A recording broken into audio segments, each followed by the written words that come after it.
Maharaj, today is good, but last night it was minus 15 with some kind of blizzard that was very short. Oh, blizzards are fun. How about Cleveland? How's Cleveland doing? We're holding up, Maharaj say. It always wants to pretend like it's going to snow, but nothing happened so far. So Really? You don't have any snow yet? No kidding. Wow. That's kind of a bummer for Christmas time. no, it's not, Maharaj. I grew in the suburb where it was a lot of snow. To believe me, say I live a block away from the lake. Every day I look at that lake and I go, "Oh, what did I do? Why did I move this place?" Maharaj, Yes. can someone turn the lights off behind you? That would help us. Well, that someone is me. Oh. Is that better? Yeah. Okay. I'm totally in a different location. I know what to do. How's that? Thank you. Just had to close the door. Sun is coming from the other side. So let's begin then. Namo Om Vishnu Padaya Krishna Prasthaya Bhutale Srimate Bhaktimarga Swami BG Namaste Saraswate Deve Gauravani Pracharini Nirvishesha Shunyavadi Paschatya Deshatarine Shri Krishna Chaitanya Prabhu Nityananda Shri Advaita Gadadhar Shiva Shri Gaura Bhakta Vrinda Hare Krishna, Krishna Krishna, Hare Hare, Hare Rama, Rama Rama, Hare Hare. Srila Prabhupada ki jai. Let's start with our invocational mantra. Om Jnana Timirandasya Jnananjana Shalakaya Chakshurunmilitam Yena Tasmai Sri Gurave Namaha. I was born in the darkest ignorance, I was born in the darkest ignorance, and my spiritual master opened my eyes and my spiritual master opened my eyes with the torch of knowledge. with the torch of knowledge. I offer my respectful obeisance unto him. I offer my respectful obeisances unto him. Srila Prabhupada ki Jai. jai. Hare Krishna. Okay, so our host, Vaishnavi and Anantashesh, can you please tell us what verse we left off at last week?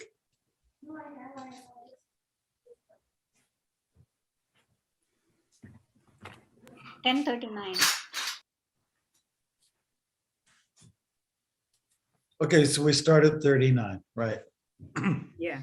Okay, great.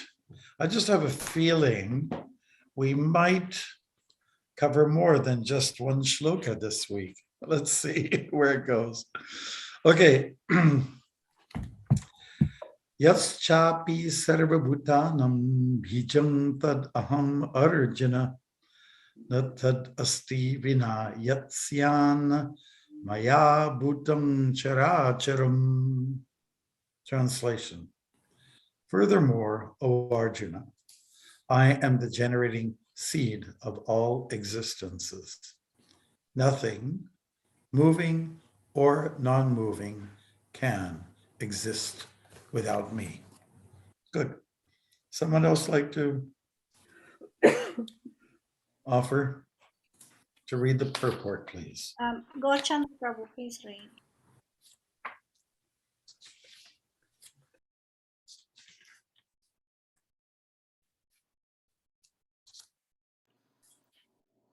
Or Curtis, can you read? Yeah, I can. Purport. Everything has a cause, and that cause or seed of manifestation is Krishna. Without Krishna's energy, nothing can exist. Therefore, he is called omnipotent. Without his potency, neither the movable nor the immovable can exist. Whatever existence is not found on the energy of Krishna is called Maya, that which is not. Thank you very much. So in this same chapter, if we refer back to one of the 4 key verses from the Gita, the message that is presented here resonates the same way. We're looking at chapter 10, and it's text number 8. And I mentioned the 4, what we call sometimes chatu shloki. Chatu means 4, shloki means verses. So they're key for understanding the essence of the Gita's teachings, and especially to do with Krishna's position, our relationship with him. So just reflecting back a few verses back, text 8, 10:8. If you have a minute, just flip over or go back to your own devices and just see, I'm the source of all spiritual and material worlds. Everything emanates from me. The wise who perfectly know this engage in my devotional service and worship me with all their hearts. I recall us talking about this one here, and the reason why I say it has some parallels to today's verse is because really we're just saying everything's dependent on the Supreme Lord, Sri Krishna. And all that is matter, all that is spiritual, everything is an emanation from him. But one key word here in today's verse 39 is that we're talking about the seed. Now, I think everyone can appreciate the potency of a seed. It has the ability to do incredible things when put under the right conditions, such as the right kind of soil, the right kind of watering power, sun power, wind, etc. Then amazing things can come from one little seed. From one little seed, you can find an amazing banyan tree. That it's all contained within one little package. It's pretty extraordinary. I think in many ways, trees are a good example for us to appreciate one of the miracles of life. It's anybody who's seen a banyan tree before? If you go to Florida, we're going to put in a little, let's say, make the Floridians on this call a little bit proud. You have got some banyan trees there. And when Prabhupada actually came, he went to like Peacock Park, that's where all the hippies were. And there was banyan trees in that area. So from one little seed, so much potency can be realized. And from the little boy that we know of Krishna, the tiny little guy that moves around, smaller than most of his devotees who have taken the shape of his parents and friends, from that little boy, or what seems to be a little boy, of course, as Vishnu, he's not a little boy at all, he's quite big, comes everything. Everything is manifest. And when we say moving or non-moving, that says a lot about this world. We know some people, hunters usually say that I'll shoot anything that moves. You ever heard that before? I'll kill anything that moves. So some people eat anything that moves. So when we're talking about moving, living entities and non-moving, we're talking about the entire creation, and it all comes from one seed, and that is Krishna. Another reference to Bij. Bij means seed. You might want to, jot that down in your little books or put it in your device somewhere. Bij means seed. So from seed, so much comes about. Krishna also states, Aham bija paradapita. I'm the seed-giving father of all living entities. So much magic comes from that. I have nothing more to say on this one. If any of you would like to express your realization, please do it now. Otherwise, we'll go on to text number 40. Maharaj, a Yes. quick Go to Chandra, go ahead. two words that you mentioned. One is shloka and hunter. And that remind me something I read recently. Maybe people, other devotees, they already knew, but I try to be as quick as possible. One day, Valmiki was walking with his guru, Narad Muni, on a lake, and there was this beautiful crane that was dancing around the female to enchant her, and etc., etc. As he was admiring all this dance, suddenly an arrow came and pierced through the heart of this beautiful crane. And Valmiki was so sad, shock. It was, duk. The word shloka, he started to compose these verses of pain with a shock or sadness. So the word shloka comes from that incident. Very nice. Okay. It's good to know. Seems like another Bija story. Yeah, very nice. Good food for thought. Bravo. Anybody else? Anything? Okay, so let's go to text number 40 then.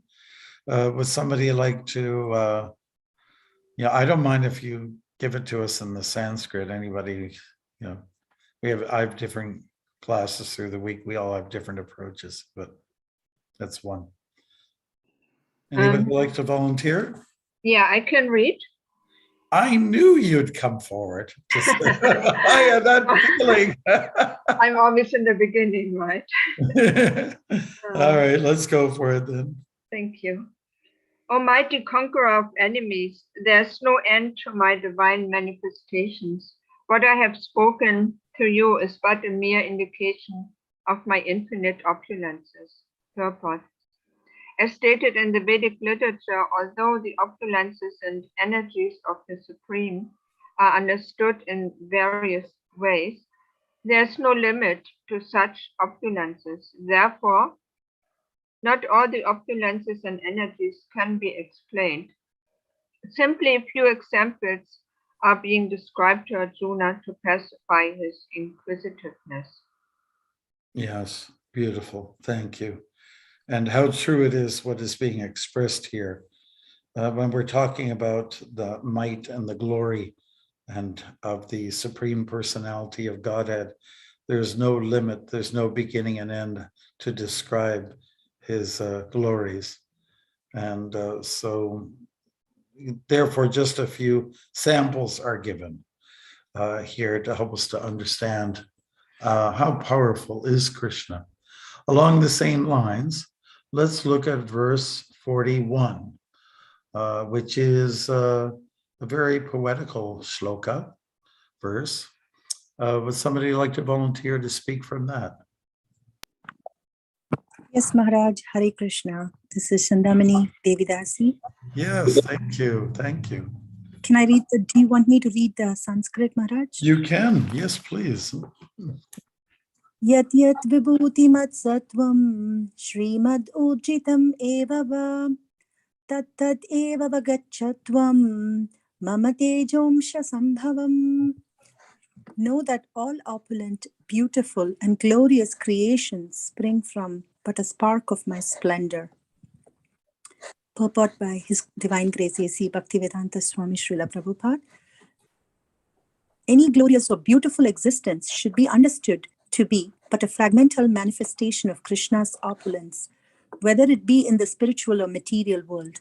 Anything extraordinarily opulent should be considered to represent Krishna's opulence. Hare Krishna Maharaj. Thank you so much. So here, once again, a spark, as is said here, a spark of my splendor, can be compared to a seed. From a seed, so much glory can come about. So similarly, from a spark of fire, a massive bonfire can take place, or something that can devour an entire forest and do major damage, or just play a role in the regeneration of a forest. Many forests are meant to come down, but they simply spring back up after a short time, isn't it? I've had that experience. I've seen, been through places, even walked, believe it or not, through one forest that, let's say 10 years before had been hit by a serious fire. And then I saw it coming up like incredible lush growth, very thick and green, better than before, you know. So it's amazing what fire can do and what just one little spark can do, for that matter. And so same thing with the seed. And these are some nice examples to understand that from one little thing, many glorious things can be manifest. Let's go then to the next shloka. These are all tied in. It's all part of the same theme. That's why.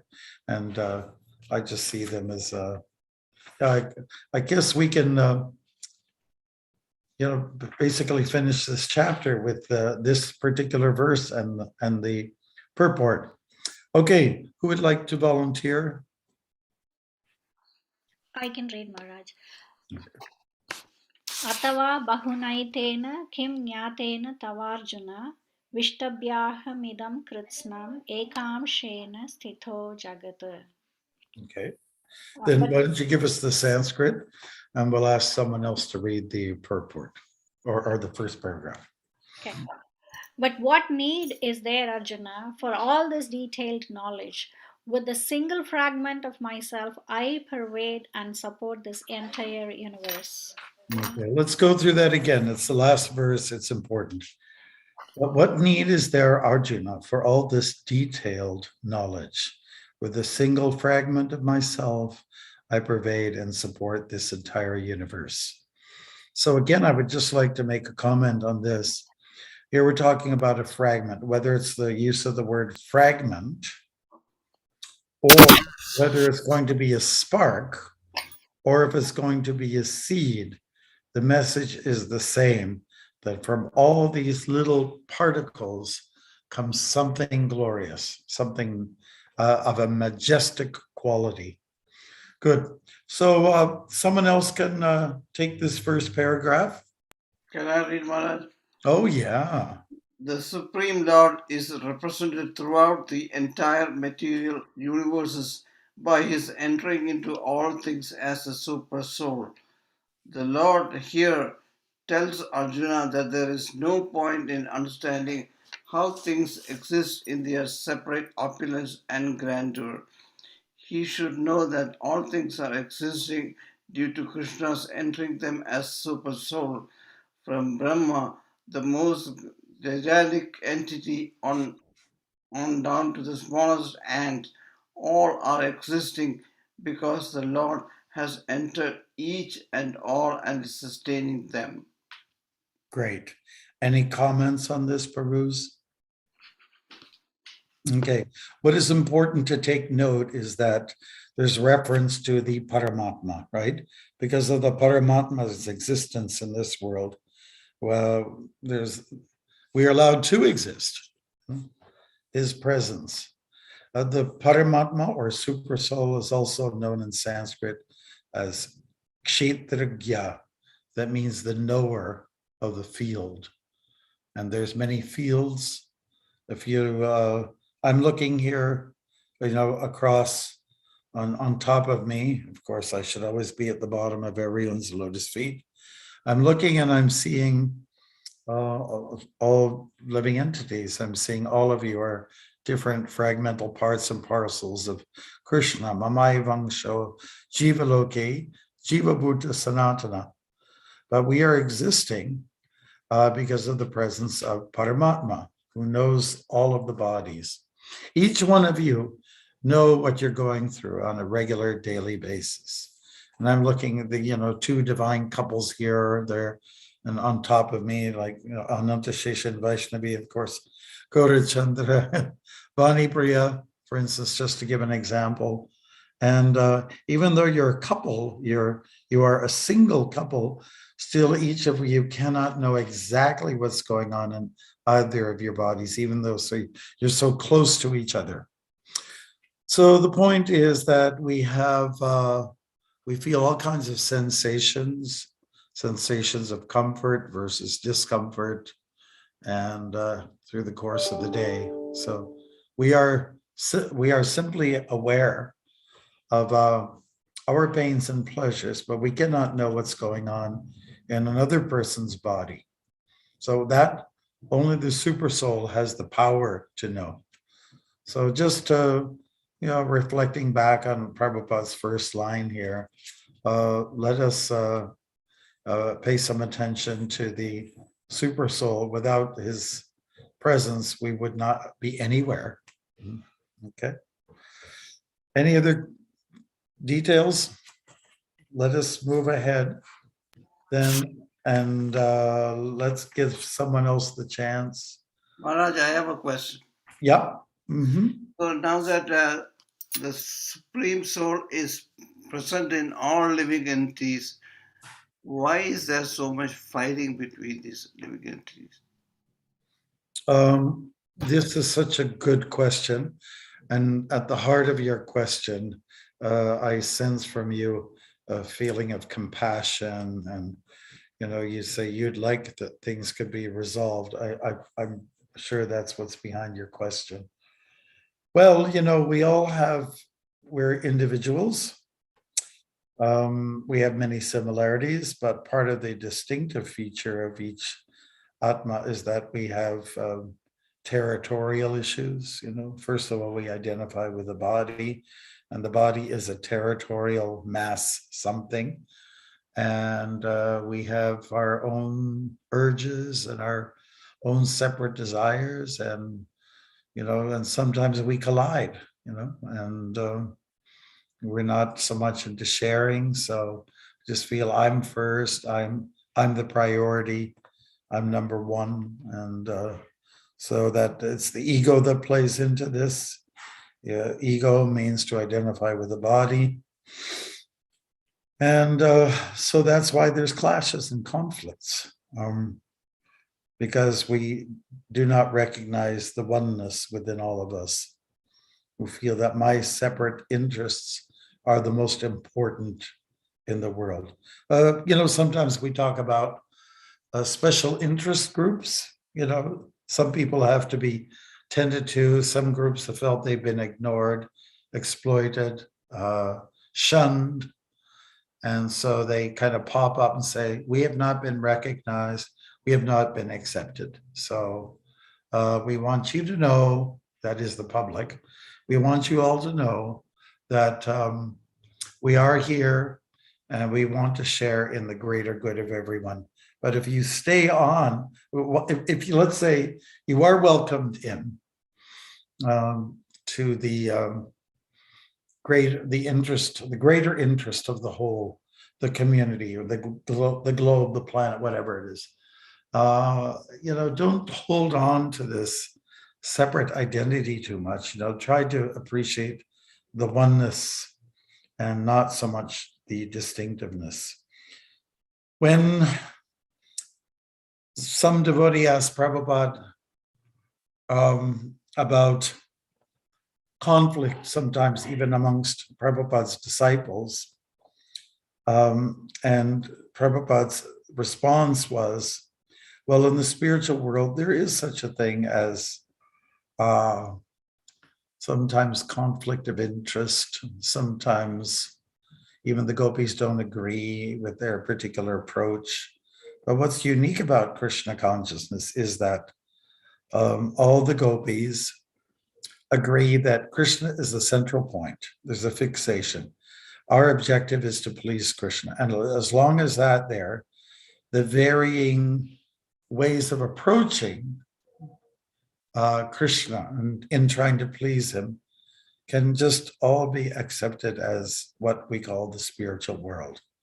There's always going to be some differences, but we have to somehow or other gain a common unity. That's called community.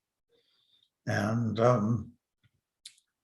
try to establish harmony that way. Kind of, congeniality.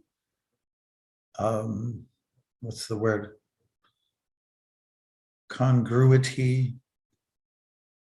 somehow or other establish harmony, even though there's different approaches. Krishna loves the variety. He loves the variety. And therefore, we are all individual spirit souls with our own tendencies. He likes it all. He just wants it all to be going in one direction. Now, of course, if we all target the same way at Krishna's lotus feet, everything will be very nice.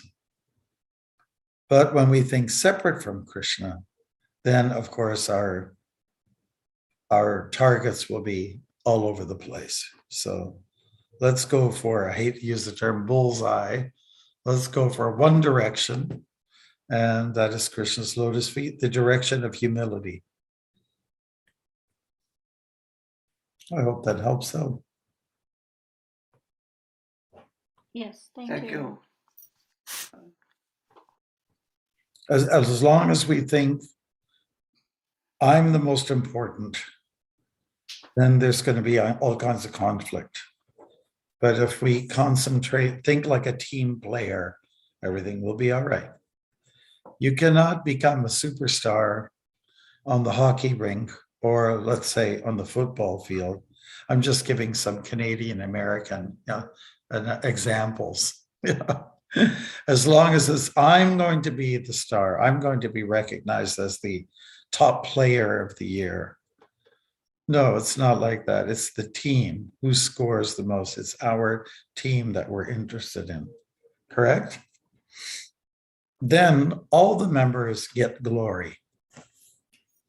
And team players will soon pick up on the fact that the individual who is driven to do self-glorious things, that individual will become very unpopular and said, I don't think we need anybody like that in the team. Let's kick him out. It's the team players that are respected. It's the unity factor that makes it all good. And that's why Prabhupada had so much hope in Krishna consciousness, that our direction is towards God. Hare Krishna. I heard recently, speaking about team, somebody was saying, there is no I in team, That's right. Yeah.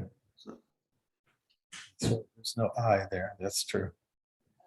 But there is an E, and it could represent ego, right? Could be. E and me. Yeah. All right. Good. So, can someone else take care of the next? We can chop it up into 3. Who hasn't had a chance? Adikarta, I don't think we've heard your lotus voice yet. There is a mission that regularly propounds that the worship of any demigod will lead one to the supreme personality of Godhead or the supreme goal. But worship of demigods is thoroughly discouraged herein because even the greatest demigods like Brahma and Shiva represent only part of the opulence of the Supreme Lord. He is the origin of everyone born, and none is greater than him. He is. I'm gonna see. Really? Come on, you can do it. Get over the hurdle. Just take it slowly. We got all the time in the world. Samahadva.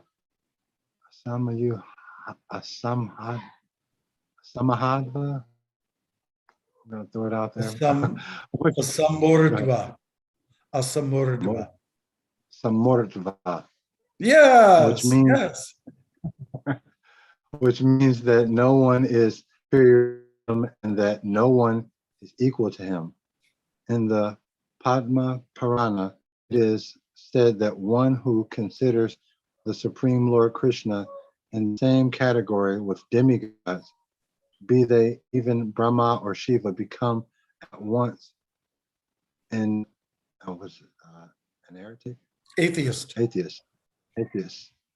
If, however, one thoroughly studies the different descriptions of the opulences and expansion of Krishna's energy, then one can understand without doubt the position of Lord Krishna and can fix his mind in the worship of Krishna without deviation. Thank you very The much. Lord That was is great. all- No, that's okay. We'll give one more person a chance to read. Somebody. That was very good reading. Thank you so much. Someone else who didn't have a chance yet? Hare Krishna Maharaj, I can. Okay, fantastic. Oh, Mike, you're with us. Yay. Yes, Maharaj. Hare Krishna. The Lord is all pervading by the expansion of his partial representation, the Supersoul, who enters into everything that is. Pure devotees, therefore, concentrate their minds in Krishna consciousness and full devotional service. Therefore, they are always situated in the transcendental position. Devotional service and worship of Krishna are very clearly indicated in this chapter, in verses 8 through 11. That is the way of pure devotional service. How one can attain the highest devotional perfection of association with the Supreme Personality of Godhead has been thoroughly explained in this chapter.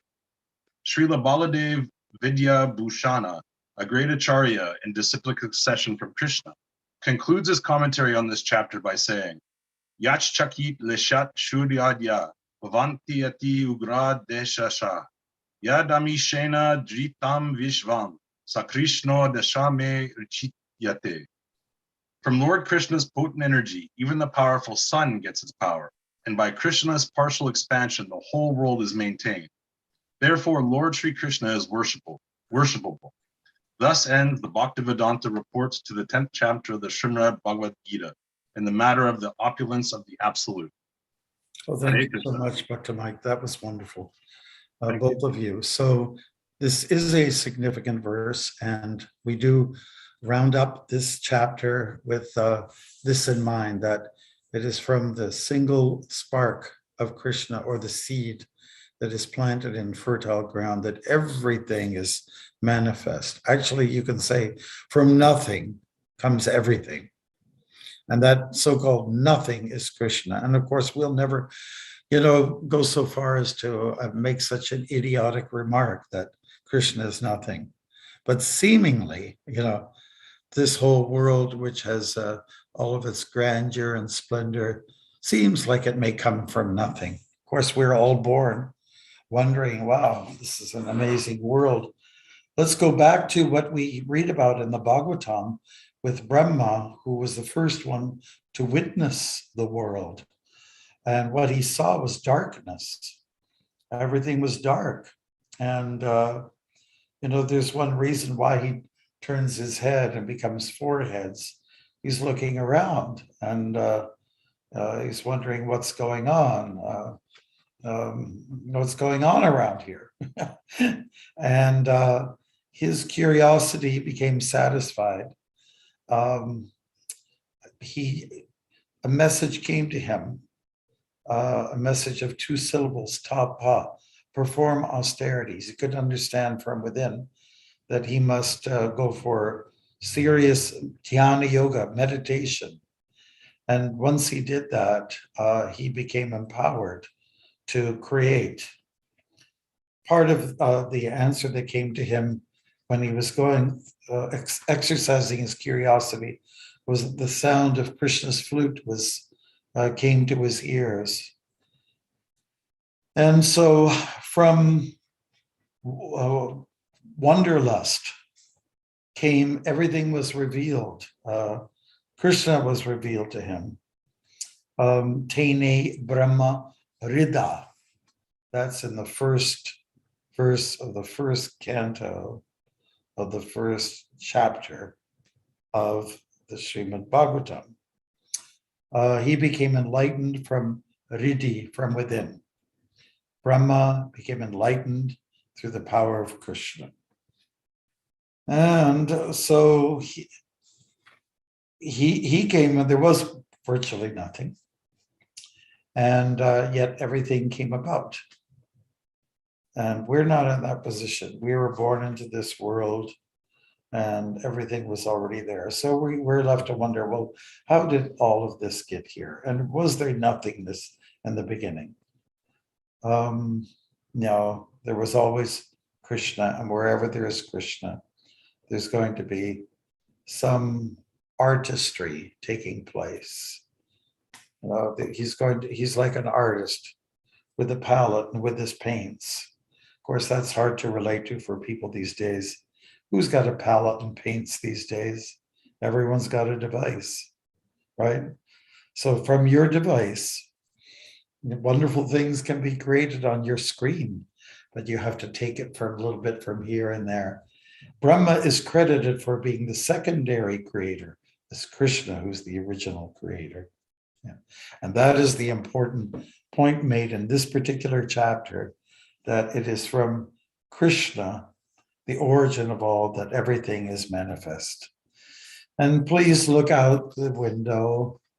Take a minute to look out, particularly if you've got something, some form of life outside in the form of trees, or, a big living sky and clouds. And, some of you got snow, some of you got green, but it's all there because of Krishna's majesty and his artistry.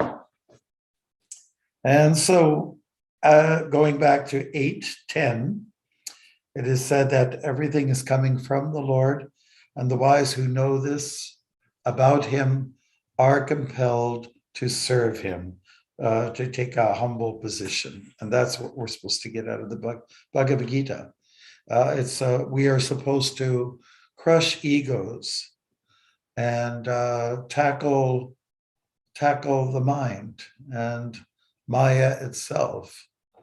The whole idea is to become humbled. And when you're in a humble position, you're ready to serve. And it's all about service, everything we have in this book. It's all about service to the Supreme World and the Supreme Lord. Thank you. Does anybody have any other thoughts? Hare Krishna Maharaj, I just have a quick question. So when you were talking about the seed in the beginning, and you were talking about, the seed needs certain conditions like wind and the air and everything like this. So if Krishna is the original seed, is he also the creator of the original conditions for the seed as well? Oh, sure. Yeah, everything. Yeah. Aham sarvasya prabhavo mata sarvam pravartate. 10:8. It's one of the key verses to look at. So yes, all the conditions are his. Oh, the atmosphere, whether it's atmospherical or well, let's say, what's the term I'm trying to think of? Earth, water, fire, all the elemental conditions. The ether. The ether as well. Yeah. But I mean elemental, meaning the 5 major elements, earth, water, fire, air, ether. I see, yes. It's all his. There isn't anything that exists without him. If somebody actually says, hypothetically, okay, those trees are him, yes, it's true. Because he is the energy and the energetic. He is the product. He's the source. He's the seed. He's the result. He's the cause. He's the effect. So it's quite safe to say that everything is Krishna. Okay, it sounds a little bit like Mayavad philosophy, but yes, you can say that there's a oneness factor there. And let us get back to the tattva, or the truth, philosophical truth that Chaitanya Mahaprabhu brought to the world. And that is that oneness exists everywhere, but distinction is there as well. And that's kind of wraps up everything in terms of what the world is made up of. Oneness and difference. Unity and diversity. Yeah. It's perfect. Truly, yeah. Yeah. Hare Krishna. Thank you, Maharaj. No, thank you, Bhakti Mike. Maharaj, Prabhupada. Yes, Dharmaji. So, Maharaj, you said that came, it was all dark, right? Yes. But Krishna felt very bright. I have vision in my how can it be dark when full of effulgence? Or you're choppy somehow for some reason or another. Your message is chopping up. Can you just try it again? So, Maharaj, when Brahma came from the stem of Garbhodaka Sai Vishnu, There he was found it was dark, right? Everything was dark. But what I understand is that Krishna is full of effulgence and is very bright. So I'm little confused. How can there be contradiction that? But where there's an absence of light, and the light is there, but it's just blocked off. It doesn't mean that light doesn't exist. Say, like if the sun is going beyond the horizon, the sun, but where you are right now, the sun is gone, right? Yeah, dark. Where I am, the sun is still here. It'll be here for a little bit longer. Yeah, but it doesn't mean the sun is dead. It's just that it wasn't revealed. That's all. Okay. So Got if you look at, if you stand against the sunlight that's coming from one direction, you can see a very elongated shadow. And you could kind of look at that shadow, just zero in on it, and you could say there's nothing there. But really, shadows exist because of the presence, or darkness exists because of the presence of the sun, which is not visible at that particular angle. And so we do have to look at the angle of everything. What we really want to say more emphatically is that when Brahma appeared in the world, everything was empty. It was one big vacuum. And that the sun principle is something that we always admire so much, isn't it? Everybody loves the sun, except for when it's too intense. So Krishna's darkness is also the backside of Krishna. That's what the Shastras have to say. So even darkness is Krishna, but he couldn't comprehend what is this world. What is it all about? What's my purpose? Just like we all go through that some periods. And what's my purpose? We hit like the Brahma principle. Who am I? What am I doing? What am I supposed to do with myself? We all hit that. So the first created being went through that same kind of dynamic, and all things were revealed because he did a little tapasya. He put himself into self-discipline, and from self-discipline, things can be understood. From self-gratification, all things are misunderstood, isn't it? Yeah. From self-aggrandizement, everything that comes at you is illusory because you're looking from the wrong angle. But if you take up some austerity, some tapasya, many things will be revealed to you. And that's why we have sadhana. Devotees rise early in the morning, they shower, they go for clear consciousness so that many things will be understood and the mysteries of the absolute truth will be revealed. But if we we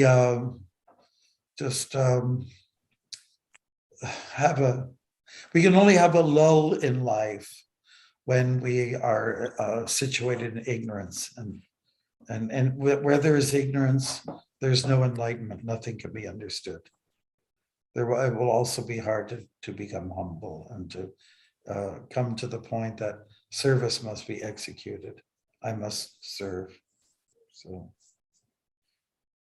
anyways, we're all little Brahmas. Brahma also makes mistakes. Here in the Vancouver temple, we're reading the section from the 10th canto where Brahma thought to outsmart Krishna, and he stole the calves and the cowherd boys from Krishna, and then Krishna cloned them, and then that something was not understood by Brahma himself, who's a mystic. Brahma's a mystic, but Krishna is a greater mystic than him.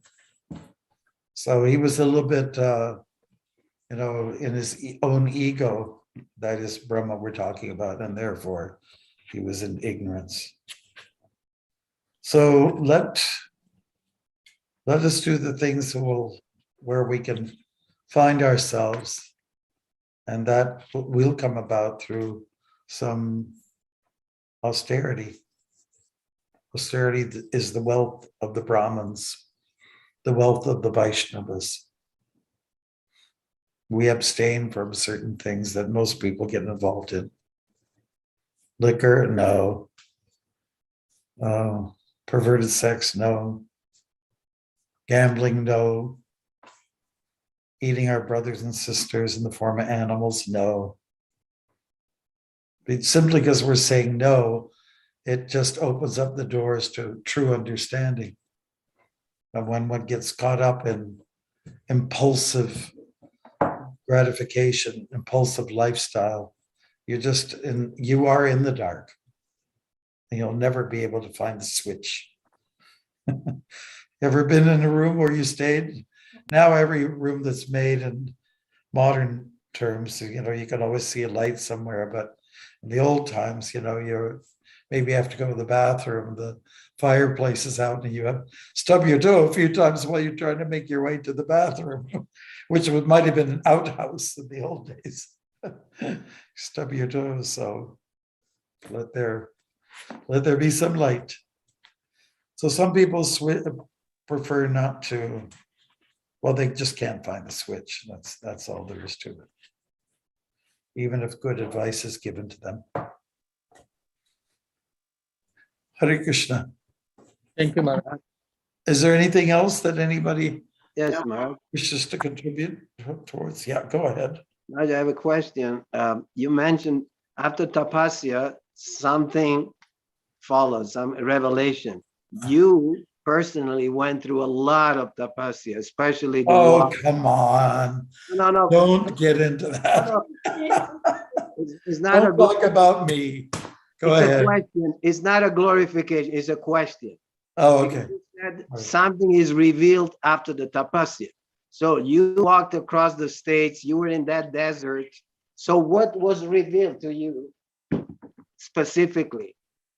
When walking through the desert? Yeah, that the last video you put when you were walking, but not only that, even across Canada, after the whole, Canada walk or whatever, what is being revealed to you? Okay, so I finished walking in the US in a place called Jackson, California. Not like the old song by Nancy Sinatra and what's that old Lee, whatever, I'm going to Jackson, I'm going to get around. No, it's not that song. Do you remember that one? It's Jackson, California. And we had a real nice gathering of people there. We pre-planned it that 3 days after I walked there, we'd drive back and we do a talk, and we had 20, 25 people there under the trees. So they were hearing about some of my walking experiences. And then after I finished, one homeless person there, news got around.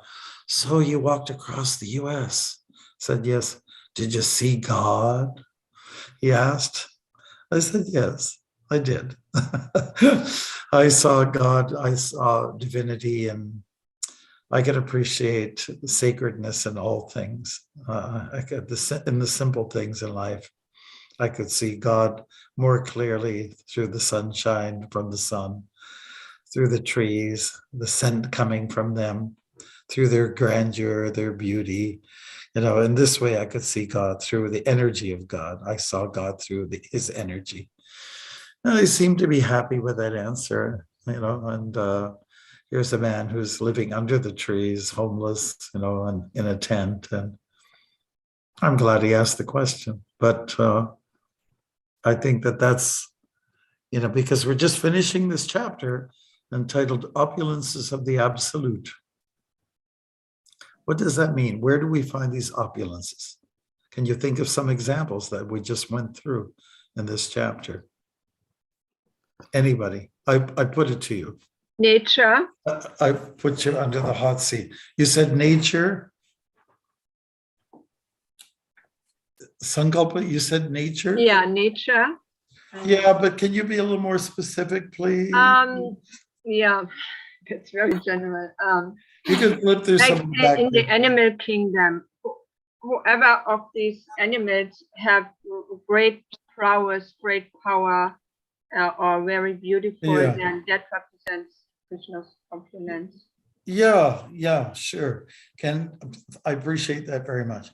True, Bruce, Maharaj. can we go back to some of the examples? It's really good just to do a quick review before we close off. Yeah, Hare Krishna Maharaj. I think like just like an acorn and just the the massive beautiful oak tree that sprouts out of this tiny, the Yeah. seed reference, but Yeah. like the majestic hard oak trees and things like this, or Yeah. a stream that explodes into a raging river, or these a glacier. These Mhm. majesty of nature is just unreal.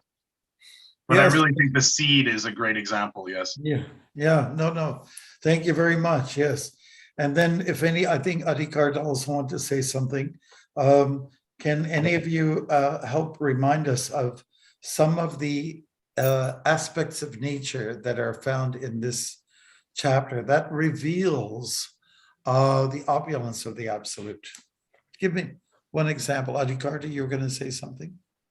The power of the sun, how everything, Yeah. comes from that all that energy, that everything is expanded on this earth comes from the sun.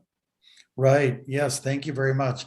And if we look at text 21, we'll see that Krishna says, of lights, I am the radiant sun. Like it's the most prominent of all lights. Yes. And the sun lights up. The sun gives us warmth and so on like that. In that same verse, it says, among the stars, I am the moon. So it's another prominent luminary. Yeah. So you can see Krishna through that. Any other examples? Well, there were actually 20 verses that helped us to understand how we can see Krishna in this physical cosmic world. In Maharaj, in the same chapter, text 24, he says, of bodies of water, Krishna says, of bodies of water, I'm the ocean. Good. So I'm right now here, I'm at the edge of the Pacific Ocean, and I can feel some God power there by standing at the edge of that body of water. And so I know that for those of you who are in Ohio, you can stand at the beach of Lake Erie, and you can feel the same energy. This is God. Mhm. Nice. Any other examples, Bruce, from this? I'm really just going for a little bit of a review here. What else can be seen from this chapter? How we can see Krishna? So in verse 31, he says, of the purifiers, I'm the wind. Oh, yeah. Of the wielders, I'm the weapons. Oh, you're going too fast. Wielders of No. weapons. Just give us one example. Okay. Yeah, I love that one of purifiers are in the wind. Yes, very nice. Actually, if you go through a windy day or where there's a nice breeze, you really feel good. Usually you have a good sleep. There's a lot of cleansing that goes on by walking through wind. Yeah. Good. Some other examples? Maharaj, recently one of my friends was mentioning when he went to see the Grand Canyon, he could just realize the splendor of Krishna. Yeah. Did he admit that I see God in this canyon? Or through the canyon? I can appreciate God. Would he be able to confess that? I'm just asking, just curious. Yeah, I mean, as soon as he goes and he says, saw that, he had no doubt, That's the first thought that came to his mind. Oh, That nice. means Thank you. I think we should all go for a trip to the Grand Canyon, right? As a group. Yes. And especially not during the summer.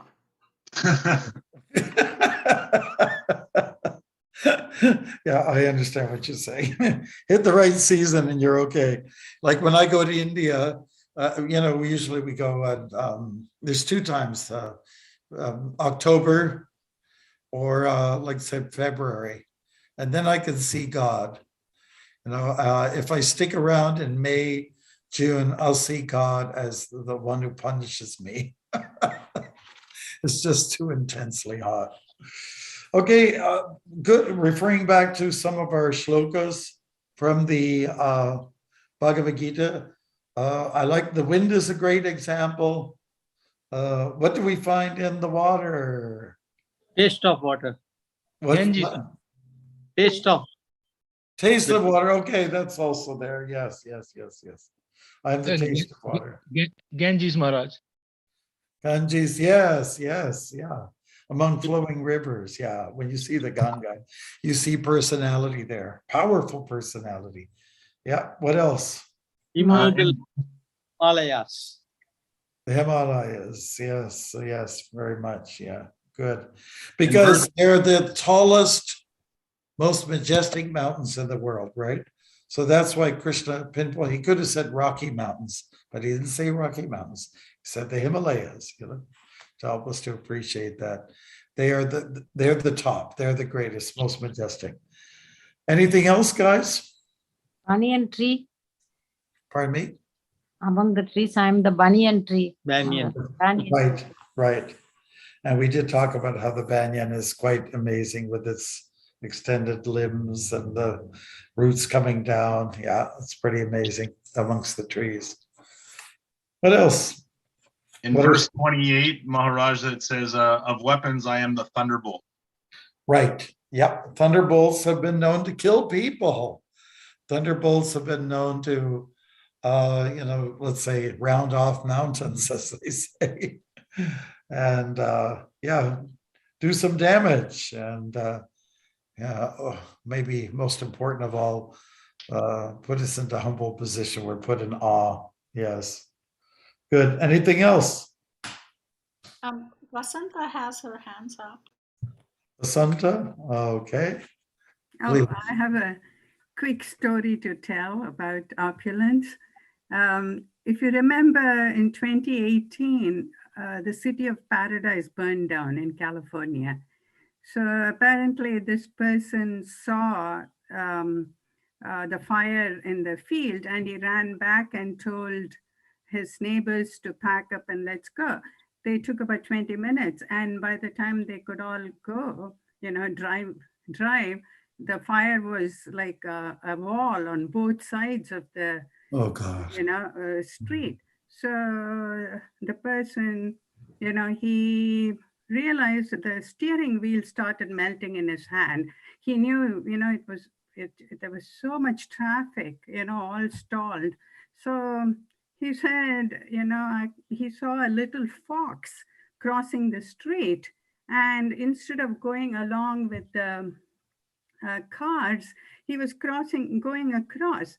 And so this guy got down, he followed the fox, and the fox went down a steep embankment, and at the bottom, there was a little creek, which was just 3 feet high.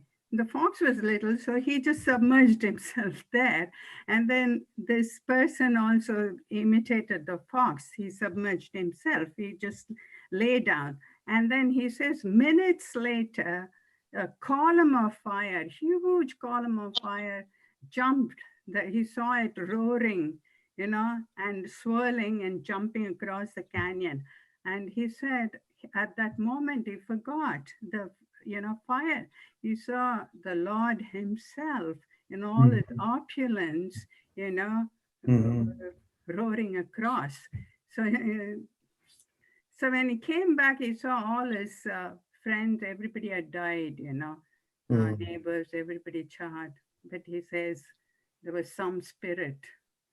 Wow, nice example. Sometimes we have to go through these experiences in order to humble ourselves and realize there's a greatness, something much greater than myself. Yeah, it's unfortunate. It's good if we can just read these things and be convinced, but most people have to go through some incredible life experience before they get, something has to be there to shake you up before you'll come to your senses, Yeah, so, look at those, if you get a chance, look at those verses again for booze. And I'm all devouring death. God is there in the form of death. And It's like verse 20 to 40, I believe it was somewhere in there. Describing the opulences of the absolute. Okay. So therefore, that brings us to a close on this particular chapter. Yahoo! I never want to leave it. So I leave it to you to do a little review, to go through it again. This is my request to you. Please go through at least the verses and look at them once again. So next week, we will delve into the universal form, which is another way to see God. Another way. There's no end to seeing him. It's just that we like to put blinders on. That's our biggest problem. Blinders. Okay, thank you. Anything else, folks? Maharaj, a quick question. Si, senor. Earlier, you had said a bunch of no's to certain activities that we don't do. So, isn't it important? And I'm sure there are a lot of living entities who say yes to those activities. Isn't it important not to look down on those people as the devotees? No, not to look. I'm missing a little bit. Yeah, I mean, I'm sure there are a lot of living entities who say yes to the activities that we as devotees say no. Isn't it important for us devotees to not look down on those people? No, we should not. No, we should not look down. We should not shun anybody, but we can, as the saying goes, hate the sin and not the sinner. Hate the sin and not the sinner. Don't take kindly to the activities that people are involved in or engaged in. We don't want to hate them. In fact, if anything, it should invoke some kind of kindness or sympathy, soft-heartedness towards such people. Yeah, we should not look down on people. We should look down on the actions, but not the people themselves. They have become somewhat helpless, got into bad habits. So hate the sin and not the sinner. Thank you. Okay. Yeah, well, thank you, everybody. I think we've done well. It's 3:02 my time. I don't know what you guys are dealing with over there. It's 6 o'clock, time for supper. What's on for supper, everybody? Gunam, what are you going to have? Some dosas and sambar? I have a spinach pie. Oh, I wish I was there. Oh my God. Yes, Maharaj, please come. Adikarta, what are you going to do? What are you having tonight? So we're having pizza. Pizza? Oh, Right. my God. Spoil yourselves. Why don't you? Mike, Mike runs a catering business, so he eats everything. I actually just made spinach pies for our customers. So. Oh, do you? Wow. Yeah. Share the recipes. Yeah, definitely. Yes. Manasi Ganga, what are you doing? Dharma, what are you having for supper? And rasam, Maharaj. Rice, rasam, dal. Oh, rice. Kind of boring. Anyways. Okay, Vasanta, what are you doing?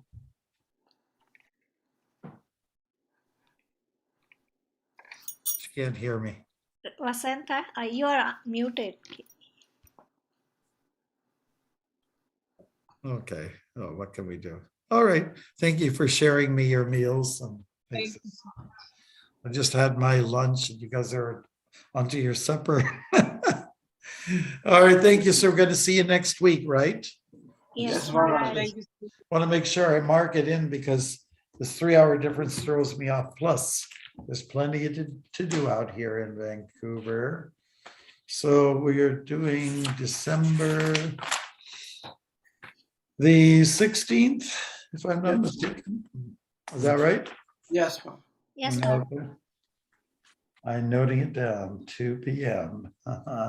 Hope that doesn't throw you off. Okay. Florida. Perfect for me, Maharaj. We're on the same time. Oh, all right. All right. You will Yes, be we are. next week also. What's that? You will be there next week also. Yes. we should all be there. Forget it. All right. Thank you so much. Panchakalpatarupasya. Kripa Sindhibhyo Chatisanam Bhavinibhyo Vaishnavibhyo Namo Namah. Thank you, Maharaj. Hare Krishna. Hare Krishna. Thank you so much. Hare Krishna. Hare You can go to Manasiri. Krishna. Hare Krishna Maharaj. Thank you so much. Haribo. Thank you. Haribo. Hare Hare. Hare Krishna. Hare Krishna Maharaj. Thank you. Haribo.